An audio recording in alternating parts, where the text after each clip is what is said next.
Hello and welcome back to our great 8-part launch for Relic. You're joining us now for episode 5, Billy Madison, 1995's Billy Madison, one of Adam Sandler's earliest films. Your initial thoughts on Billy Madison, Tony?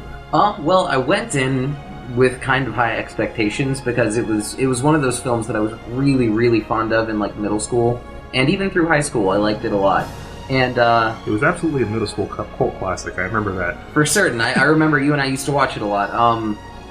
It definitely didn't live up to those expectations. I'll start out with that, to say the least. One of those devastating things from your childhood where you really hope that it's still great. Like, one day I'll go back and watch movies like Indian in the Cupboard or Free Willy, and I'm really hoping, deep down, that it's gonna reach my expectations. But Billy Madison, for me, just didn't do it. Yeah, that's not to say it was entirely bad. It still had moments that very much made me laugh, but it, all in all, I would say hasn't aged very well. The movie cost about $10 million to make, brought in a box office of $26 million, so I mean, it wasn't like it was a huge success in the theaters. It definitely was one of those kind of home video things that you kind of put on repeat throughout the week. Directed by Tamara Davis, who's actually more familiar with music videos than films, so that was an interesting choice. But it's not that, like you said, it's not that she did a terrible job. It wasn't horribly offensive. It wasn't like B-movie quality. But what were you saying were some of the glaring holes in the film? A lot of it really had to do with Adam Sandler himself. A lot of that, it's the way he acted when he was drunk in particular was just, it was a little much for me. He came on just a little too strong. Some of the acting kind of falls apart. Some of the jokes fall really flat. Those were pretty much the biggest holes for me. They largely had to do with performance and just the writing itself. There are times when Adam Sandler can be a really great actor, and then there are times where I think, like you said, like the scene when he was drunk is kind of, it's overboard. It's a little bit too much. I can think of other instances where you have an actor who tries to just really imbue themselves. I don't want to say they think they're funnier than they are, but it almost comes across that way. Absolutely. So the film is scored by Randy Edelman. Or do you have any particular thoughts on the score? There were times where I felt he was kind of trying to rip off or at least emulate Danny Elfman's style. There were several songs in there that definitely just like smacked of Danny Elfman, and the rest of it was pretty, mid-90s comedy, generic score. Like it wasn't anything special, but it wasn't bad. Speaking of mid-90s generic, for anybody out there from the 90s feeling nostalgic, Randy Edelman also scored Beethoven's Second, The Mask, and Angels in the Outfield. Huh. So that's definitely an interesting resume. Yeah, very interesting. But I get what you're saying here. I think, personally, I thought the score was a little bit campy, a little bit lazy at times, and just overall forgettable. It wasn't like, it wasn't anything that you write home about, definitely. Absolutely not. Although I'm not sure any of those scores were. No. So the plot, I mean, it's a cool and potentially really great setup for a comedy. But it almost seems like it would work better in a small sketch rather than a full-length feature. Either that, or maybe just Billy Madison just didn't do it in a way that really captured my attention the whole way through. On the surface, it's funny. I mean, like, if you could go back to kindergarten and start over again, it would be a funny experience, whether you're trying to make it that way or not. I just don't think that Adam Sandler was the person to make that funny. Yeah, I mean, ideally he actually would be. He's generally known for playing, like overgrown man children and things like that. And so, though personally I think Will Ferrell will do a little bit better job at it, though he wasn't, I don't even think he was on SNL at this point yet. But the thing that you said about the sketch, it being better as a sketch, that could probably be because Adam Sandler at least probably had a little bit of a part in writing some of his sketches on SNL, considering how big he got. So perhaps he was just more used to writing in that kind of style, and it just it wore a little thin. But I agree, the premise, it's completely unbelievable and absurd, but I mean, that works for comedies, so... I get overgrown man children. That's funny that you mentioned that as sort of his character. I never thought about it that way, but I'm thinking about movies like Big Daddy, and you're right, it's kind of he plays the guy who's never quite grown up. Exactly, it's a shtick. So that's kind of his thing, and honestly, like, I've seen movies like Bedtime Stories, for instance. I won't go into too many details, but I feel like somewhere deep down there is a better actor, or a more complete actor that can do more than just that shtick that you're talking about. I completely agree. Yeah, there are probably some out there who could have done it a lot better. For sure.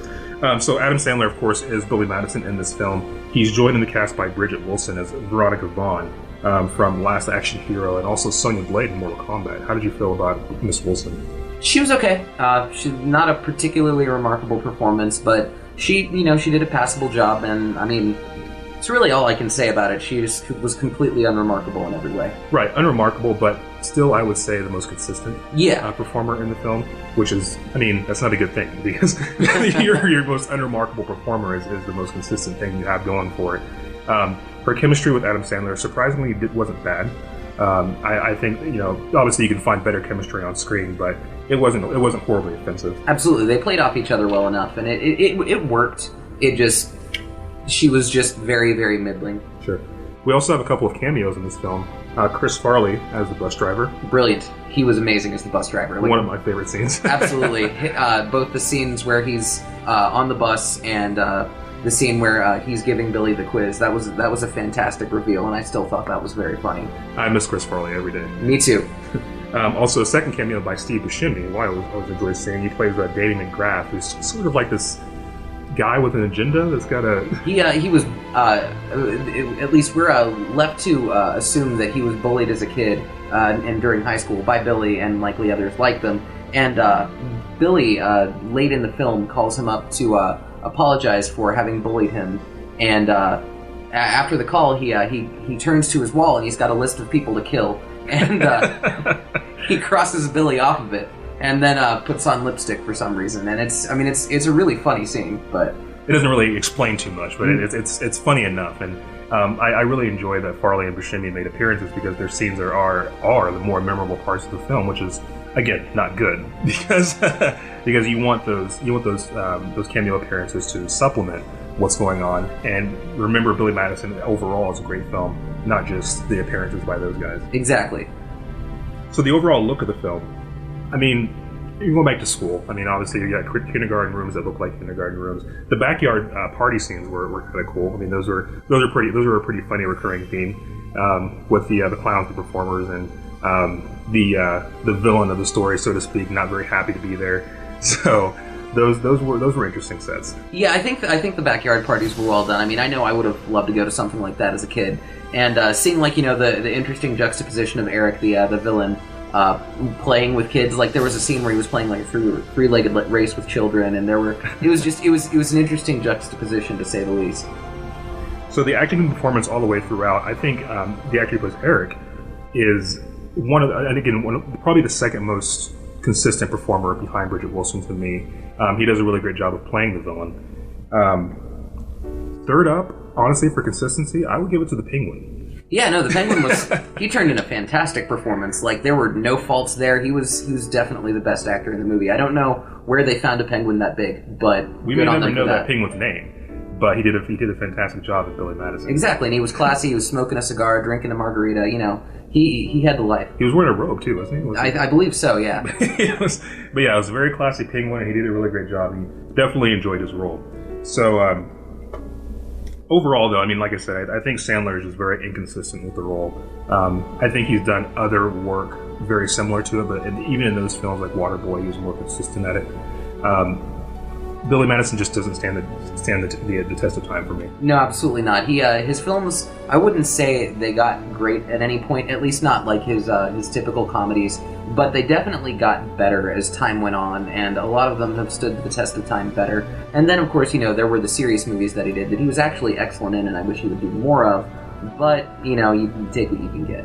The movie actually won an MTV Movie Award for Best Comedic Performance by Adam Sandler. That doesn't surprise me too much for 1995. That sounds about right, to be completely frank with you. Or the great MTV Movie Awards. Oh, yes, they're definitely, wonderful. So winding down on Billy Madison, what were your final thoughts here in your score? Well, I thought the direction, it wasn't anything special. There were no really particularly memorable shots, but it got the job done. It did what it had to do.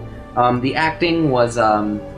there were some really strong performances in the movie from, like the guy who played Eric, Chris Farley. Norm Macdonald, I thought, did a really good job. He was just playing Norm Macdonald, but still, he did a good job. And you know, there were a few other performances here and there. One that stuck out to me was the moderator for the academic decathlon, who I actually thought was excellent and a fantastically written character. But beyond that, like, you know, there were the main character, obviously Adam Sandler, drugged down the movie quite a bit. Like, he had his moments where he was really good, but for the most part, it was really hammy and a little too much. And Bridget Wilson was, you know, she was okay. So the acting was all right. The music, as I said, it was kind of unoriginal, tried to be a little too Danny Elfman-esque at times, and it was just completely unmemorable in every way. And the plot, I thought it's an interesting premise for a movie, but the way it was executed felt very, very short, so, you know, it wasn't that good. Overall score? My overall score is a 4.5 out of 10. Yeah, Billy Madison for me is one of those films that like I said at the beginning of the video, I went into it with all the nostalgic hopes and dreams of the world. Absolutely. And you want this stuff to just come out and be pure gold still. You can share it with your children, your grandchildren. But ultimately, it just turns into a movie that's largely annoying to me, with a few funny moments. And that just isn't going to cut it. So the plot, I scored pretty low. Like I said, it could have been executed better. Music and the score, forgettable. Cinematography, okay, but you know, this isn't the strength of your movie. And the acting and the performances were okay, but you know, largely inconsistent. I scored Billy Madison a 4.9, so that gives us a Relic Score of 4.7 on Billy Madison. Feel free to join us in the comments on Facebook or Twitter or the forum, and if you have any of your own thoughts on Billy Madison, if you've seen it recently. But for now, we'll wrap up episode 5. Hop on over to episode 6 for a great sci-fi thriller, Dune. Is it something great, or was it one of those adaptations that you might want to check off your watch list? Join us next time and we'll find out. Thank you, guys.